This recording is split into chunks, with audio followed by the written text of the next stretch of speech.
Igreja Batista Novo Horizonte. Um novo horizonte com Jesus em sua vida. Mensagens do coração de Deus para o seu coração. Momentos com Jesus.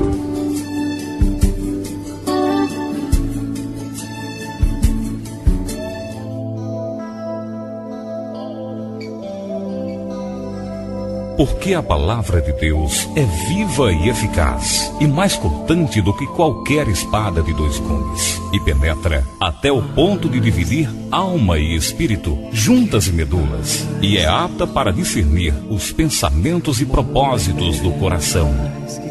Vamos ouvir agora a mensagem da Bíblia.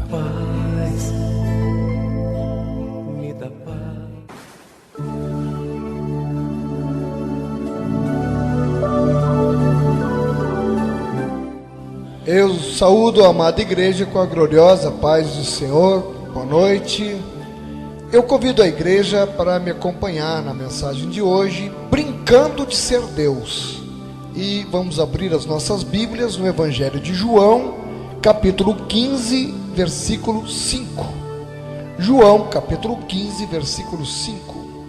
Assim nos diz na santa e gloriosa palavra do Senhor: Eu sou a videira, vós os ramos. Quem permanece em mim e eu nele, esse dá muito fruto, porque sem mim nada podeis fazer. Vamos repetir essa última frase juntos? Porque sem mim nada podeis fazer. Amém. Louvado seja o nome do Senhor. Pai amado, Pai querido, nós te rendemos graças por mais este dia que aprove ao Senhor acrescentar às nossas vidas. Te agradecemos pela tua igreja aqui reunida, Senhor, em teu santo nome, e queremos, Senhor, neste momento, ouvir de ti as palavras do teu coração.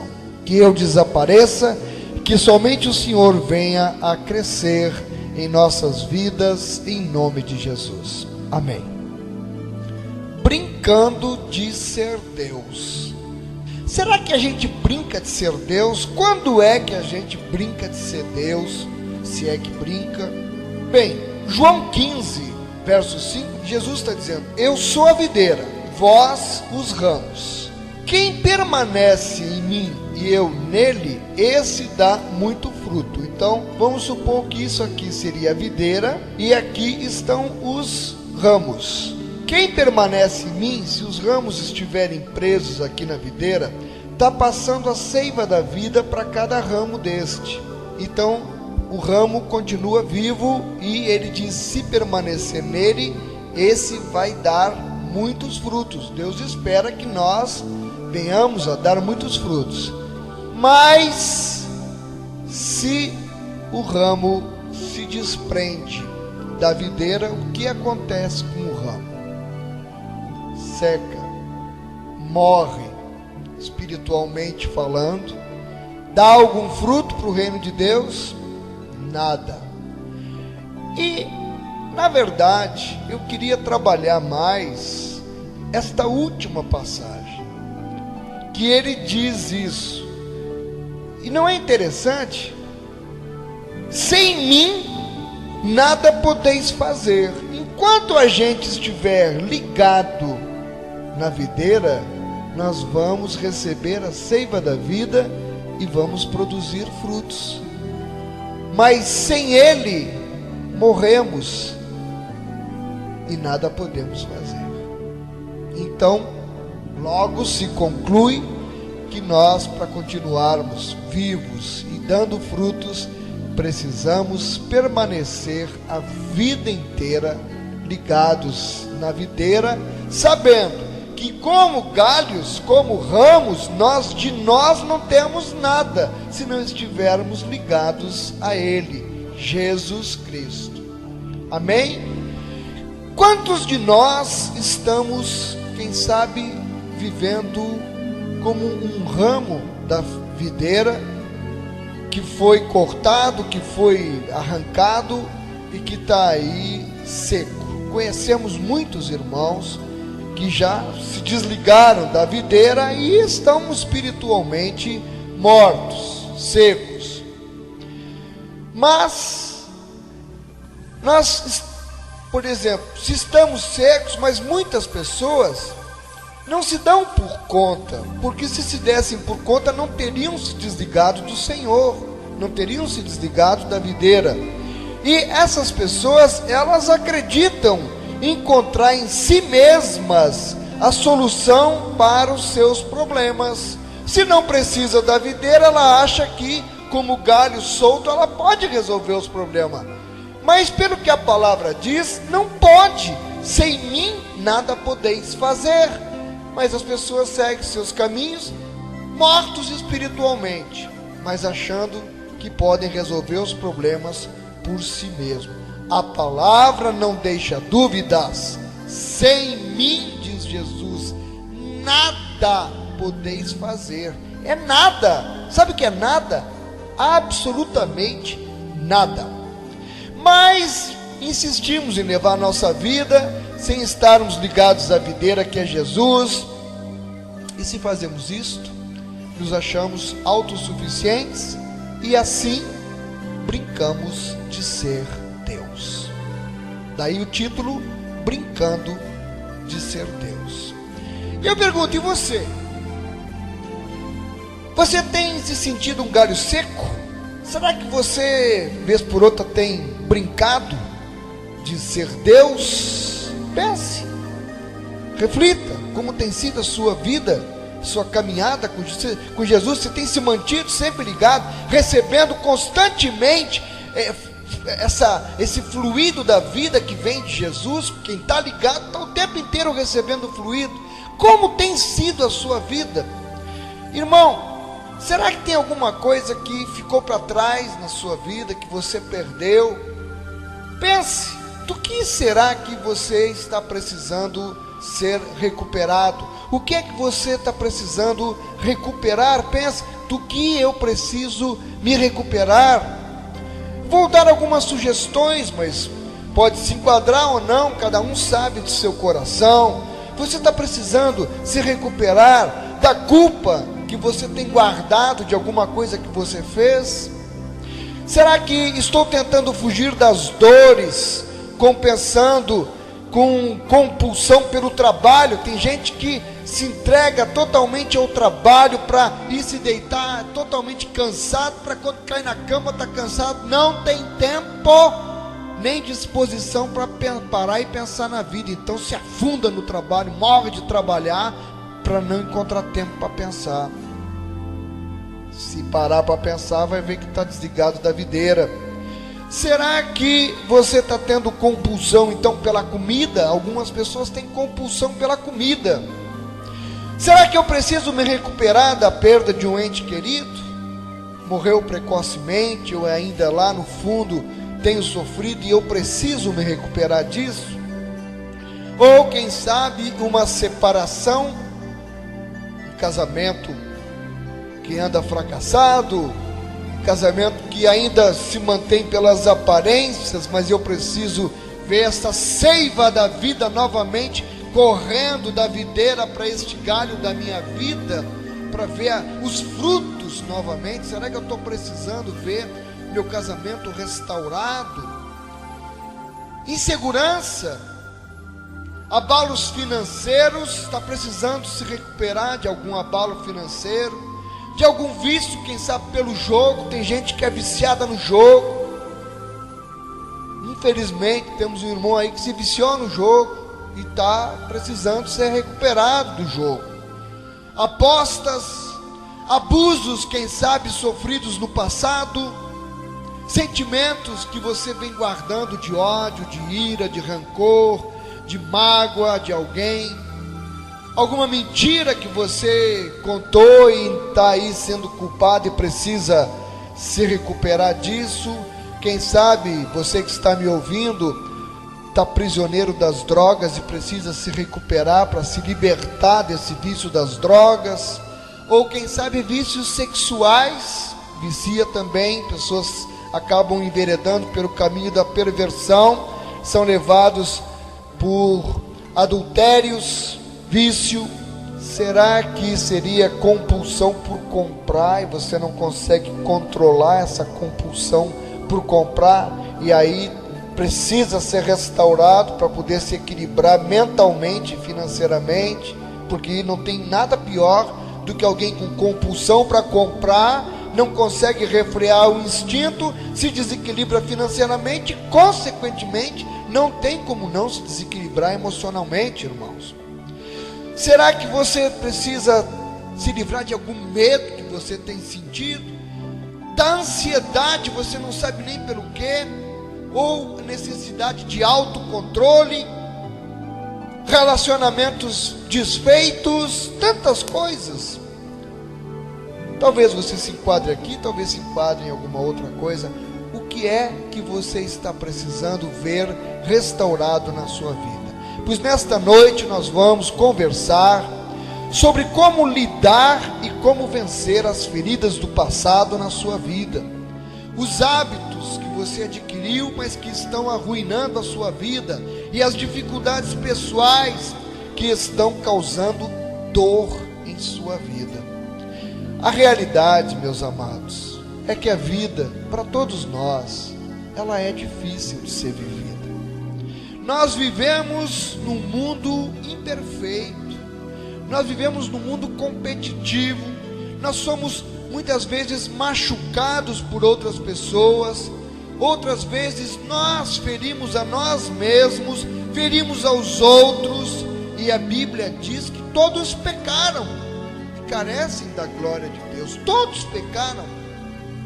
Isso significa que nenhum de nós é perfeito, que todos nós, em algum momento, algum segmento, alguma área da nossa vida, nós temos fracassado, que todos nós temos aqui e acolá cometido erros.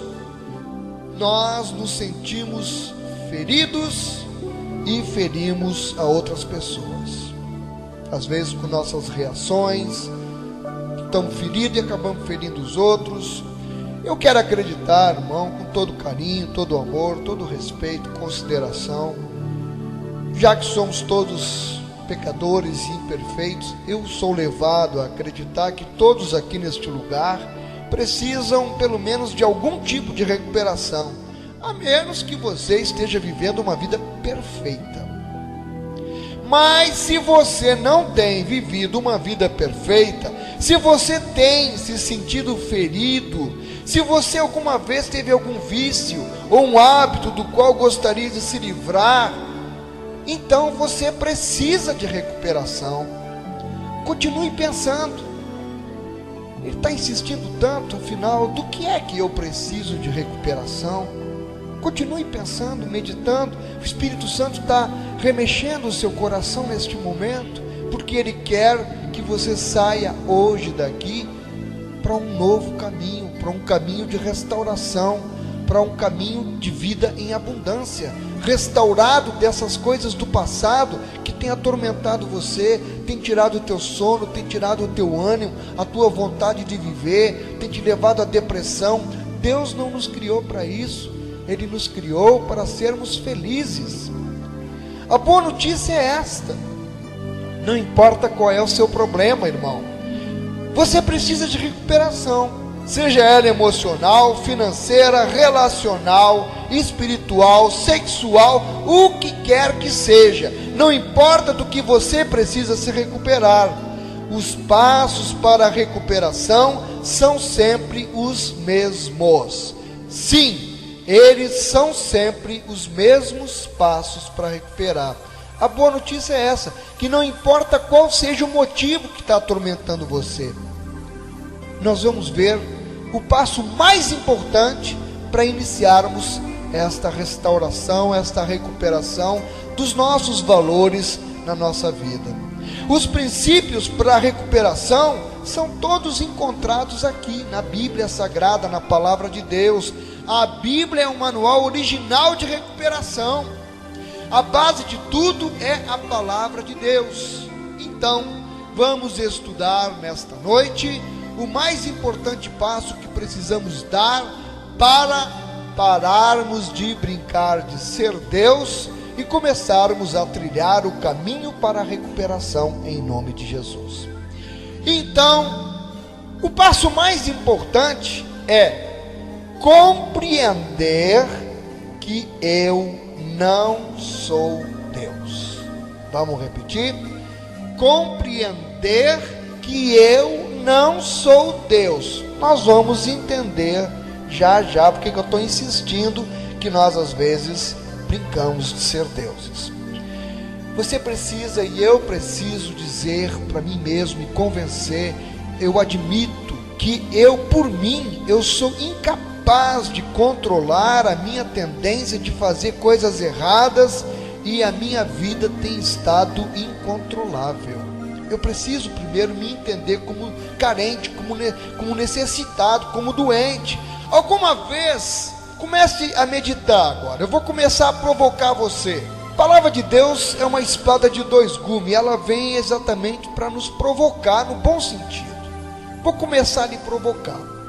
Alguma vez você já ficou acordado até tarde da noite, quando você sabia que precisava dormir, mas o sono não chega? E você sabe que às 6 horas você tem que estar em pé para resolver aquele problema. E são 2 da manhã, 3 da manhã, 4, e você não consegue dormir. Já?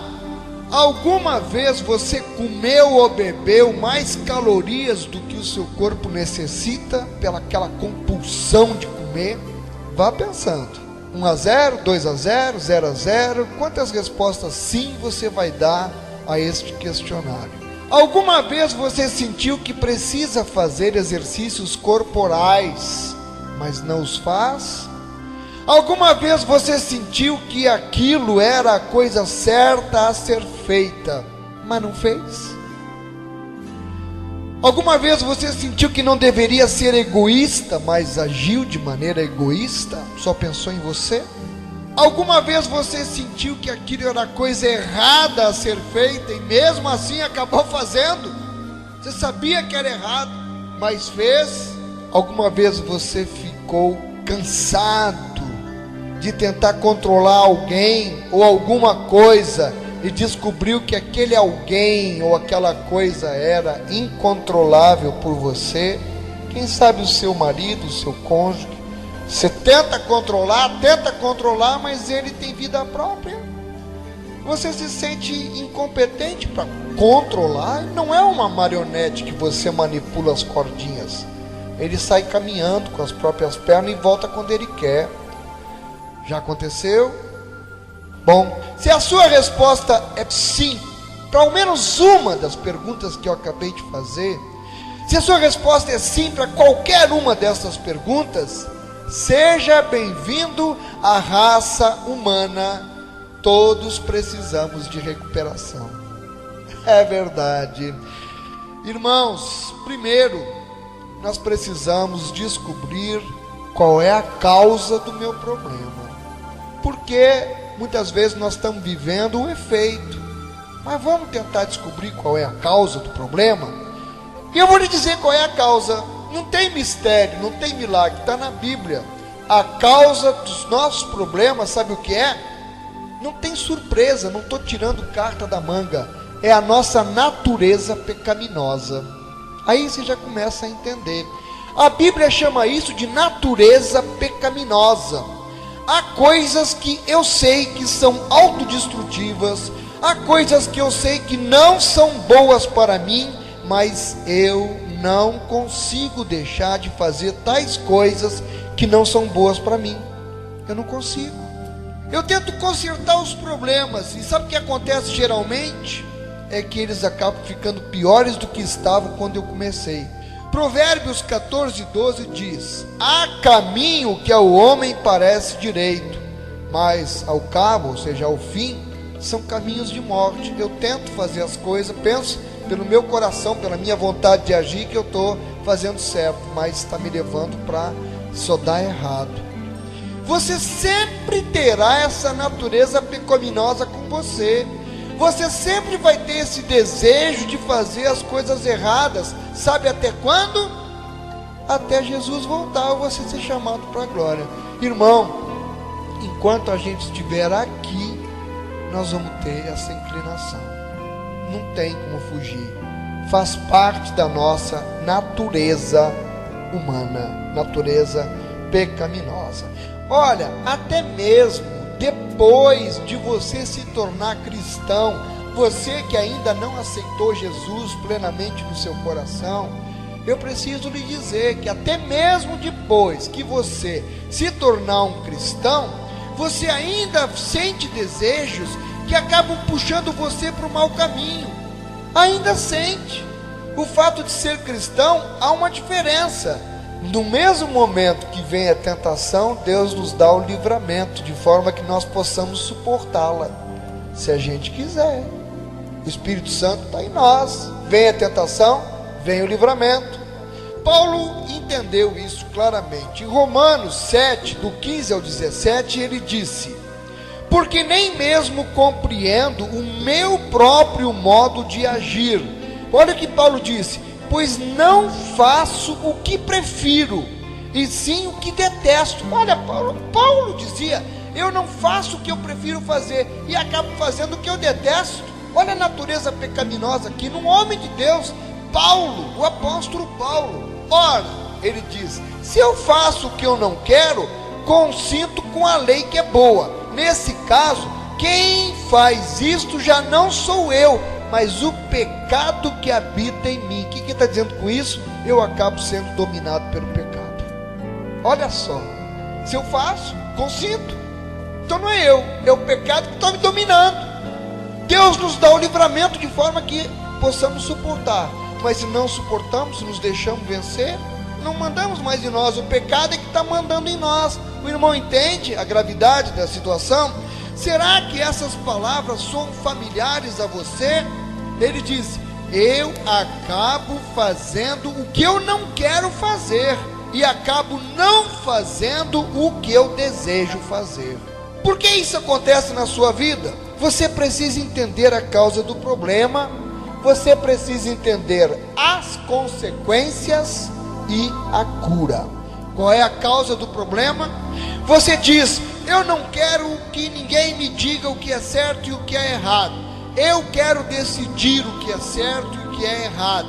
Eu quero fazer as minhas próprias regras. Eu quero estar no comando. Eu quero viver da minha maneira. E se isto parece bom, é isso que eu vou fazer.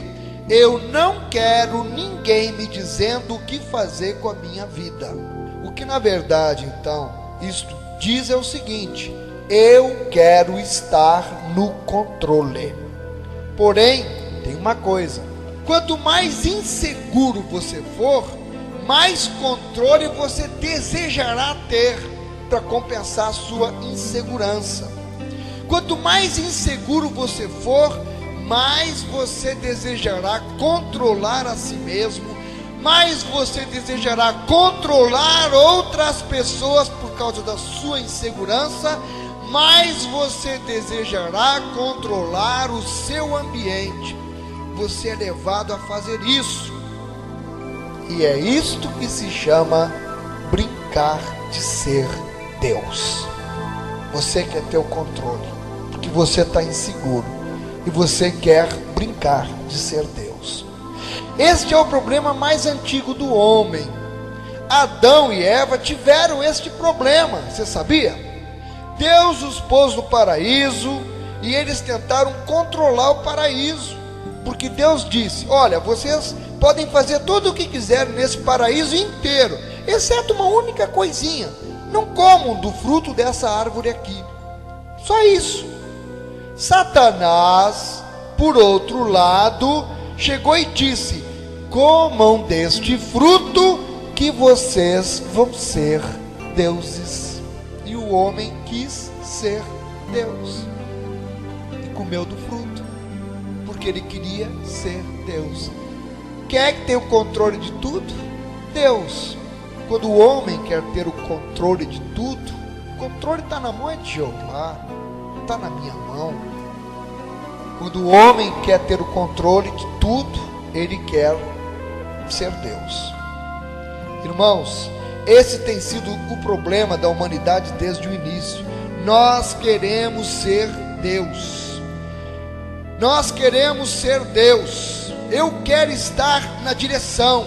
Eu quero dirigir a minha própria vida. Nós queremos estar no controle. E como é que nós brincamos de ser Deus? Negando a nossa humanidade e tentando controlar tudo e todos por questões meramente egoísticas. Lucas 9:23. Jesus dizia assim, dizia a todos: se alguém quer vir após mim, a si mesmo se negue, dia a dia tome a sua cruz e siga-me.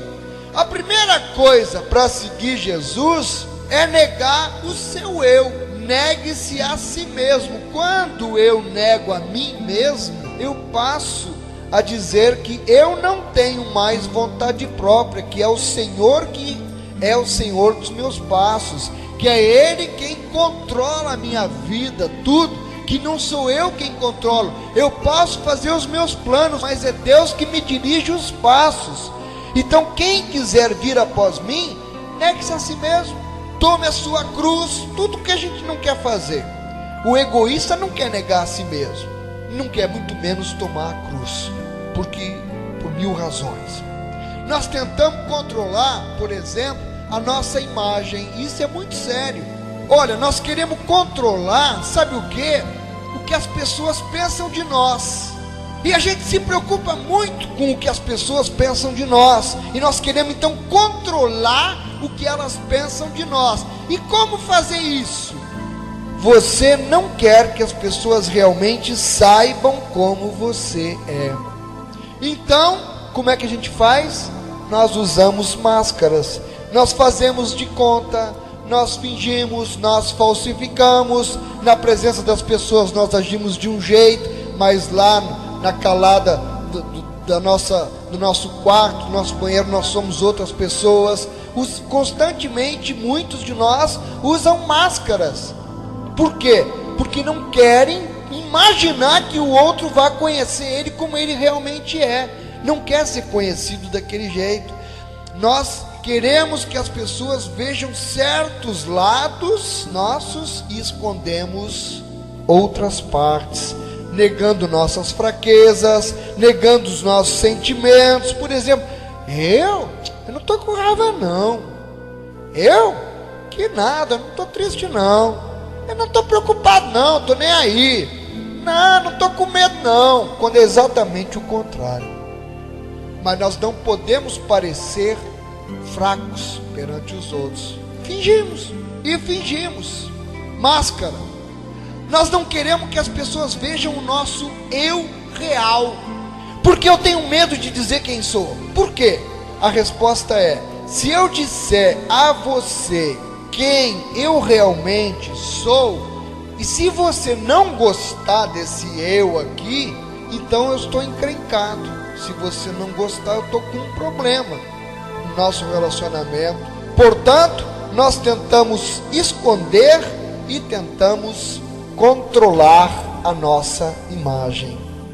Tentamos controlar outras pessoas. Como nós tentamos controlar outras pessoas? Pais tentam controlar seus filhos, filhos tentam controlar seus pais, esposas tentam controlar os seus maridos, maridos tentam controlar suas esposas, pessoas tentam controlar outras pessoas, países tentam controlar outros países. Nós usamos muitas ferramentas para manipular uns aos outros. Usamos a culpa, por exemplo, como um instrumento de controle. Usamos a intimidação, usamos o elogio, até o contrário, né? Ou intimidamos ou elogiamos, com a forma de manipular, de ganhar amizade, de ganhar admiração. Bajulamos. Nós usamos a ira, a raiva, etc. E alguns de vocês, quem sabe, usam até, sabe o que? O silêncio para controlar as pessoas. Eu conheço uma pessoa que diz: o meu silêncio mata. E matava mesmo. Como me matava o silêncio. Eu preferia que ele me dissesse o que estava sentindo do que ele ficar calado. Irmãos, nós tentamos controlar os nossos problemas e dizemos: eu não preciso da ajuda de ninguém, e certamente que não preciso de conselhos também. Nós tentamos controlar os nossos problemas dizendo: eu posso parar de fazer isso quando eu quiser. Eu já conheci muitos fumantes, alcoólatras, viciados em cocaína, em crack, em maconha. Não, eu posso parar a hora que eu quiser. Ou então, eu vou achar uma saída para mim mesmo. Eu vou achar uma saída para mim mesmo. Quanto mais você tenta consertar os seus problemas por si próprio, pode acreditar, só por você, pior o problema fica. Nós tentamos, irmão, controlar, além da nossa imagem, nós tentamos controlar a nossa dor. Preste muita atenção. As pessoas tentam adiar a dor de muitas maneiras diferentes.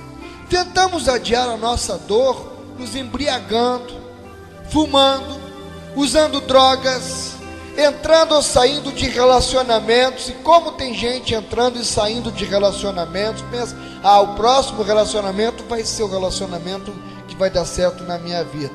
Aí você entra no relacionamento e diz: epa, não é bem isso não. E acaba rompendo aquele relacionamento, saindo fora, e aí você fica entrando e saindo de relacionamentos, um atrás do outro, e cada vez você se afunda mais e vai deixando um rastro de problemas e bronco, uma gravidez aqui, um aborto acolá.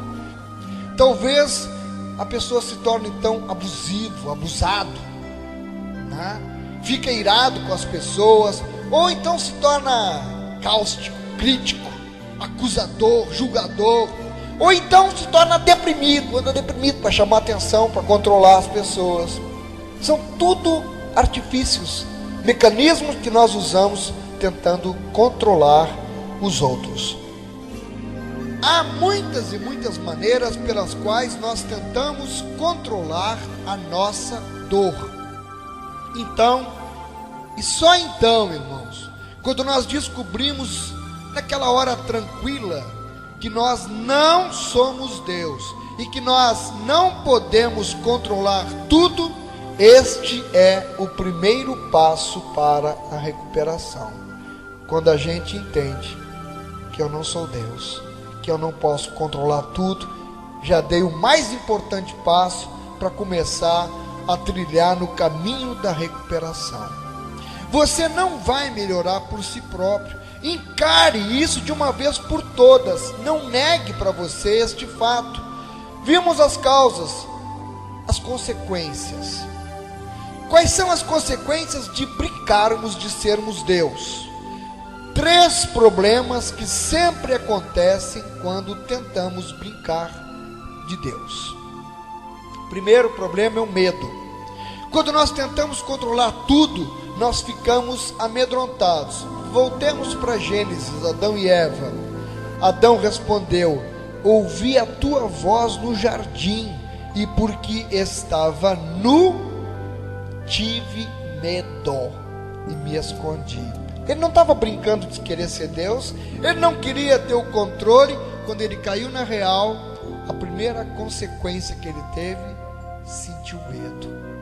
E é aí, quando a gente cai na real, que a gente sente medo, porque a gente estava depositando tanta confiança, tanta esperança na nossa força, e quando a gente se dá por conta que nós não somos capazes de resolver o nosso problema, aí que vem o pânico, vem o medo.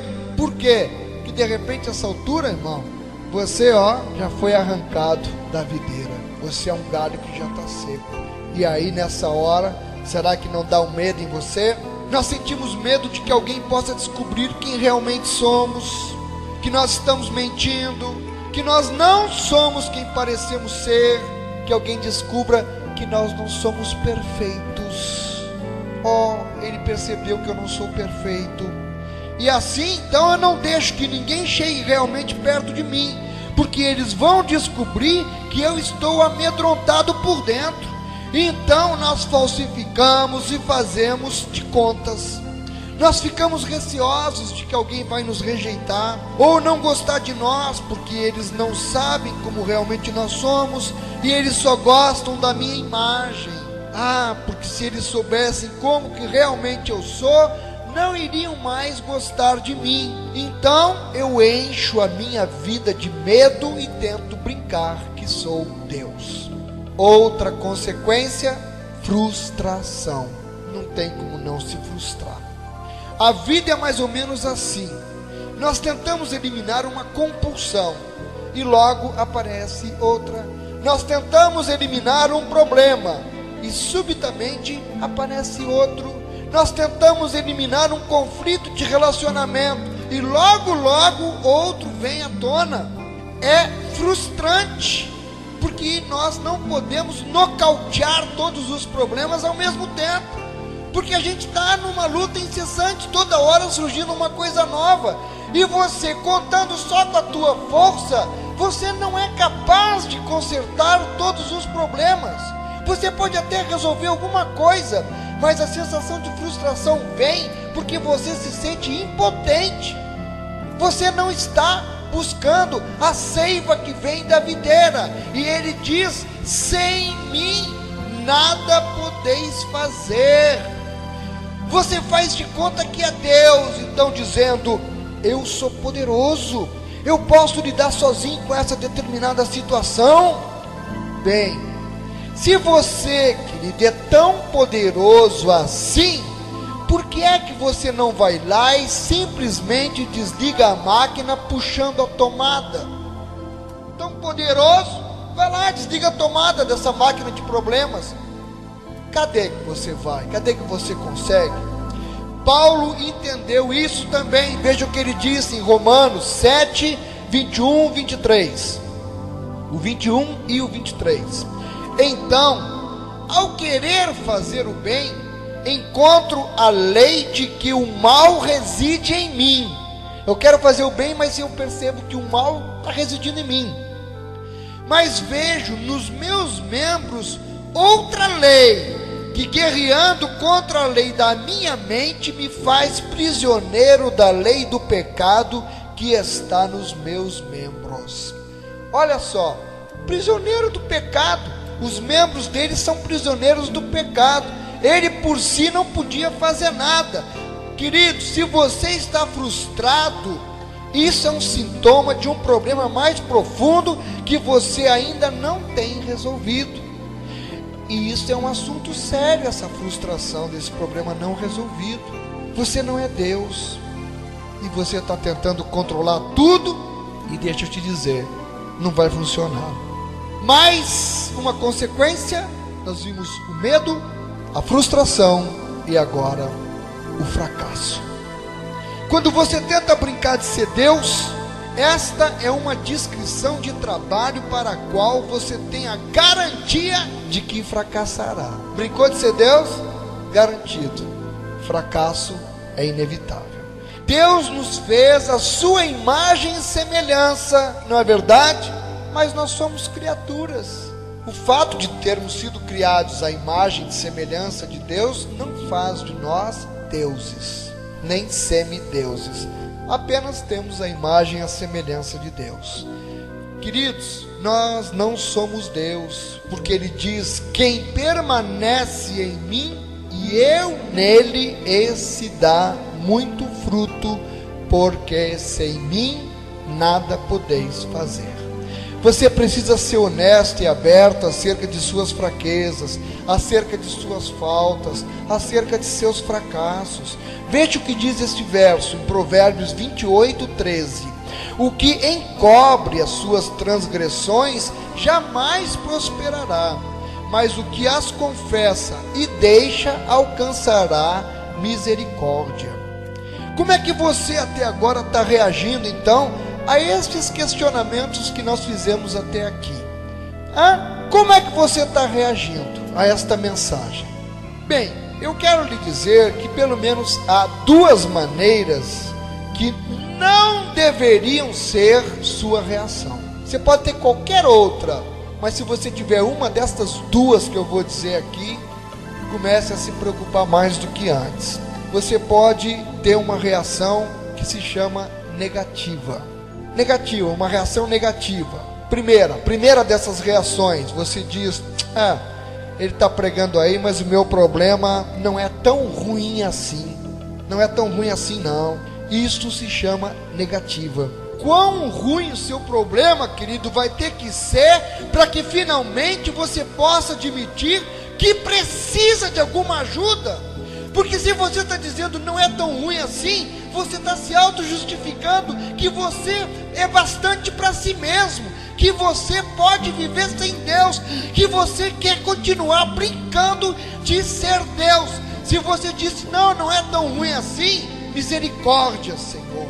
O que você vai precisar enfrentar para você realmente dobrar os seus joelhos e dizer: Senhor, toma conta da minha vida, Senhor, dirige os meus passos.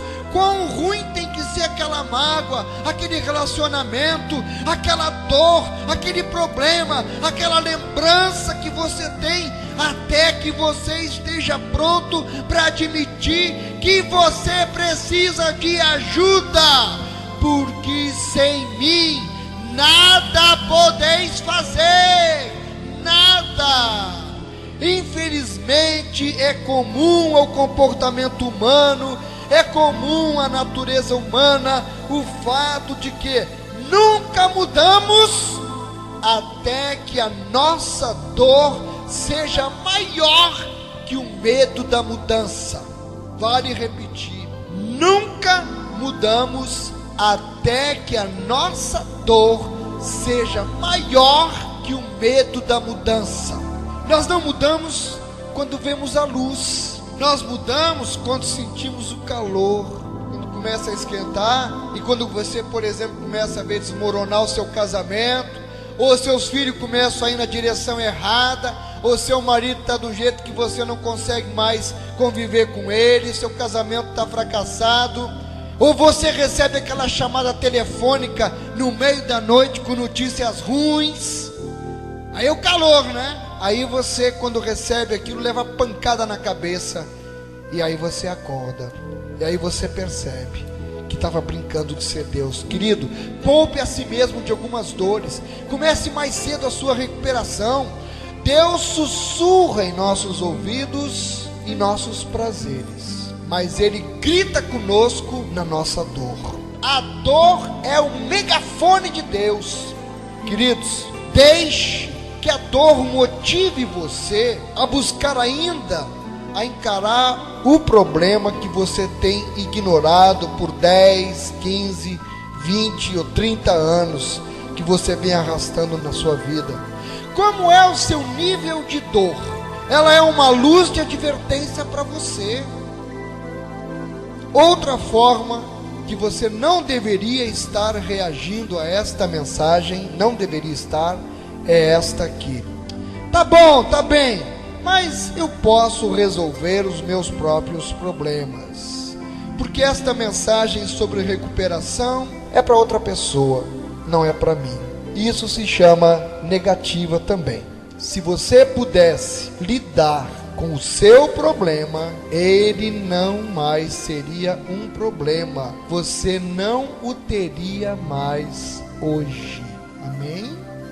Mas você não pode, portanto, não o resolverá, simplesmente porque Deus nos alerta: porque sem mim nada podeis fazer. Finalmente, a cura. O primeiro passo, então, mais importante na estrada para a recuperação é admitir a minha incapacidade. A Bíblia diz que em admitir a minha fraqueza eu encontro força. Nós vimos posicionamento de Paulo diante dessa questão da natureza pecaminosa. Em 2 Coríntios 12, 10, ele acabou dizendo o quê? Pelo que sinto prazer nas fraquezas, nas injúrias, nas necessidades, nas perseguições, nas angústias, por amor de Cristo, porque quando sou fraco, então é que sou forte. Quando você se sente forte, você está dizendo que não precisa de Deus. Quando você se sente fraco, é aí que o Senhor chega, porque o poder dele se aperfeiçoa exatamente na nossa fraqueza. Mas para dar o primeiro passo, você precisa admitir que é incapaz de fazê-lo por si próprio. Você precisa de Deus e você precisa de outras pessoas. Não seja egoísta. Você precisa de outras pessoas. Em João 15:5 ele diz: eu sou a videira, vós os ramos. Quem permanece em mim e eu nele, esse dá muito fruto, porque sem mim nada podeis fazer. Então, admitir que não sou Deus significa que eu reconheço 3 fatos importantes da vida para a gente concluir. E a maturidade vem quando você reconhece, então, estes 3 fatos da vida. Primeiro, eu admito que sou incapaz de mudar o meu passado. Ele me machuca, eu ainda me lembro dele, mas toda a amargura do mundo não vai mudá-lo. Eu sou incapaz de mudar o meu passado. Segundo fato, eu admito então que eu sou incapaz de controlar outras pessoas. Eu tento e eu gosto de manipulá-las. Eu uso todos os tipos de pequenos truques, mas isso não funciona, porque eu não posso controlar outras pessoas. Não é por força, não é por violência, é pelo amor. Terceiro, eu admito que sou incapaz de lidar sozinho com os meus hábitos danosos, comportamentos e ações. Ouça bem, boas intenções apenas não são suficientes. Quantas vezes você tem tentado por si mesmo e tem fracassado? Força de vontade também não é o suficiente. Você precisa de alguma coisa que seja mais do que força de vontade. Você precisa de uma fonte de poder além de si mesmo. Você precisa de Deus, porque Ele fez você para você precisar dEle. Repita: Ele me fez para eu precisar dEle. Deus me fez para eu precisar dEle. Já passou da hora de você ser mais humilde. Já passou da hora de você deixar de lado sua soberba e de admitir que sem Deus você não é nada. Segundo aos Coríntios, capítulo 3, verso 5. Não que por nós mesmos sejamos capazes de pensar alguma coisa, como se partisse de nós. Pelo contrário, a nossa suficiência vem de Deus. Esse fecha com o outro, né? A nossa suficiência vem, nós não somos capazes nem de pensar, irmãos. A nossa suficiência vem de Deus. Concluindo, Paulo, no episódio do espinho na carne, ele teve uma importante revelação. Está em 2 aos Coríntios, capítulo 12, versículo 9. Então ele me disse: a minha graça te basta, porque o meu poder se aperfeiçoa na fraqueza. Irmãos, eu quero lhes dizer que graça é que é o poder para mudar. É a graça, é o poder de Deus que me concede, que Deus me concede este poder através da sua graça para fazer as mudanças que são necessárias na minha vida, que eu quero fazer o que Ele quer que eu faça.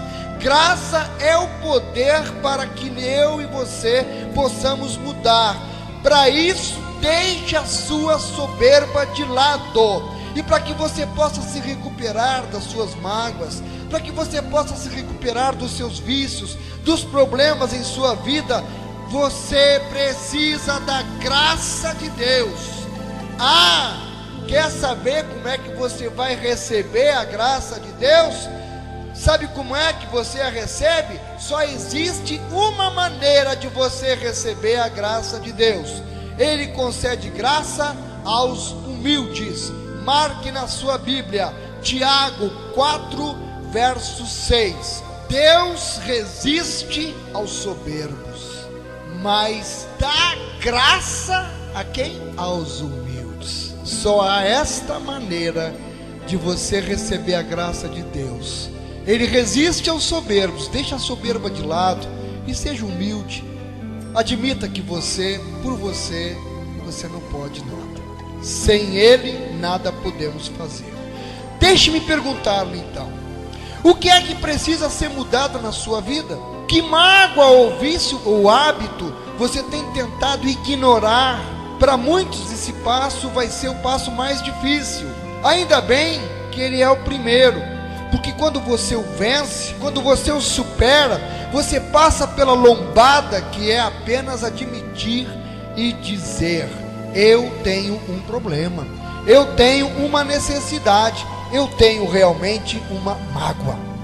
É muito difícil para muitos de nós admitirmos os nossos problemas, porque isso é humilhante. Nós precisamos dizer: eu não sou Deus, eu não sou superdotado. Se você diz a alguém isso, eu não sou Deus, eu não sou superdotado, eles não ficarão surpresos, irmãos. Ao contrário do que você pode estar pensando, simplesmente porque eles sabem disso. Deus sabe disso, você sabe disso, e você só precisa admiti-lo. Isso significa ser honesto e encarar o problema que você tem desejado ignorar por um longo tempo. Encare. Iniciemos, portanto, juntos agora, esta noite, essa caminhada, neste caminho para a recuperação. Em Isaías 57, verso 18 e 19, nós temos as promessas de Deus, que diz: tenho visto os seus caminhos e o sararei. Olha a promessa aqui: também o guiarei e lhe tornarei a dar consolação, a saber, aos que dele choram. Como fruto dos seus lábios criei a paz para os que estão longe e para os que estão perto, diz o Senhor, e eu o sararei. Meu irmão, minha irmã, esta é uma preciosa promessa de Deus. Observe aqui que há 5 partes para a recuperação que Deus deseja fazer na minha e na sua vida. Primeiro, se você tem se sentido ferido, Deus diz: eu vou curar você. Se você se sente confuso, Ele diz: eu vou guiar você. Se você tem alguma coisa que te fez se sentir incapaz de mudar qualquer coisa, Deus lhe diz: eu quero te ajudar, eu quero ajudar você a mudar isso. Se você alguma vez sentiu que ninguém compreende o seu problema, Deus lhe diz: eu quero confortar você. Se você se sente ansioso, se você se sente preocupado, se você se sente com medo, o Senhor te diz: meu filho, minha filha, eu quero oferecer paz e segurança para você. João 15:5. Eu sou a videira, vós os ramos. Quem permanece em mim e eu nele, esse dá muito fruto, porque sem mim nada podeis fazer. Segundo aos Coríntios 3:5. Não que por nós mesmos sejamos capazes de pensar alguma coisa como se partisse de nós. Pelo contrário, a nossa suficiência vem de Deus. Deus abençoe a igreja, que aplique em cada coração esta porção da sua palavra.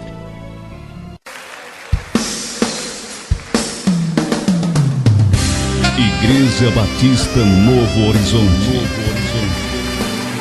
Um novo horizonte com Jesus em sua vida.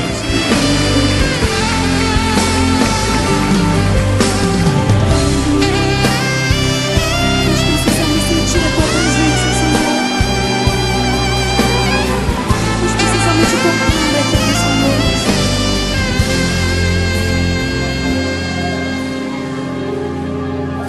Eu preciso dar um jeito em minha vida, que está cheia de questões mal resolvidas.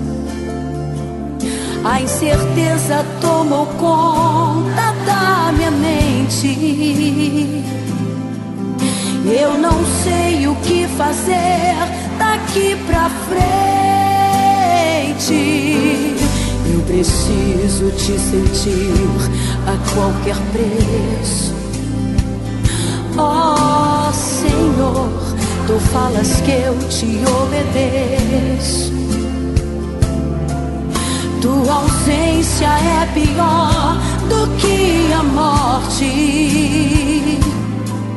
mas contigo é na fraqueza que sou forte. Quero ouvir a tua voz e quero caminhar por caminhos que me levam pra junto de ti. Quero ouvir a tua voz, então profetizar milhões de bênçãos pra mim.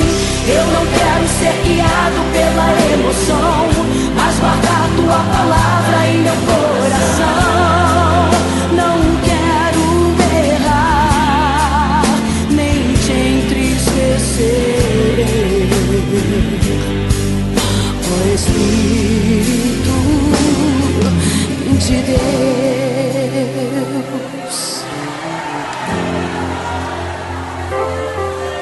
eu preciso dar um jeito em minha vida.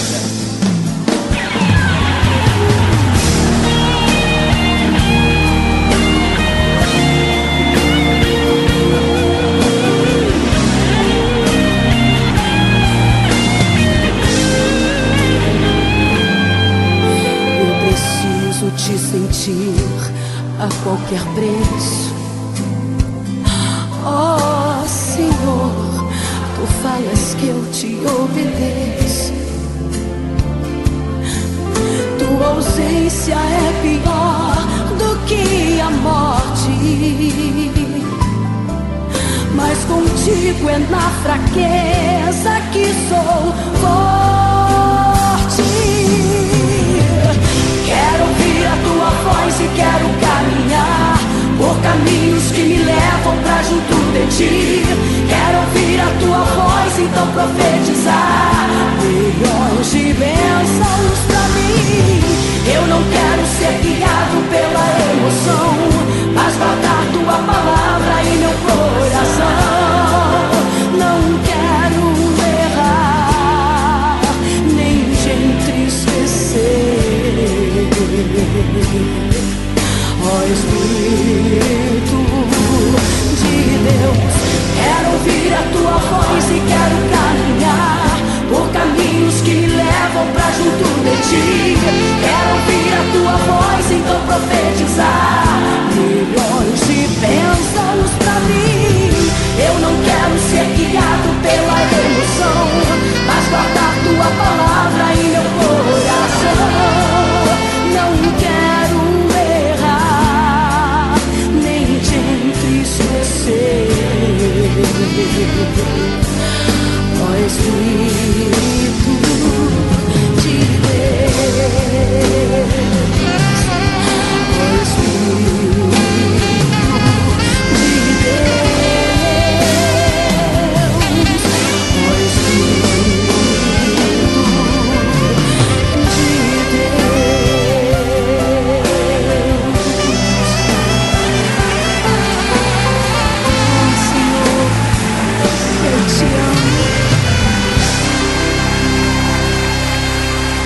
Programa Momentos com Jesus.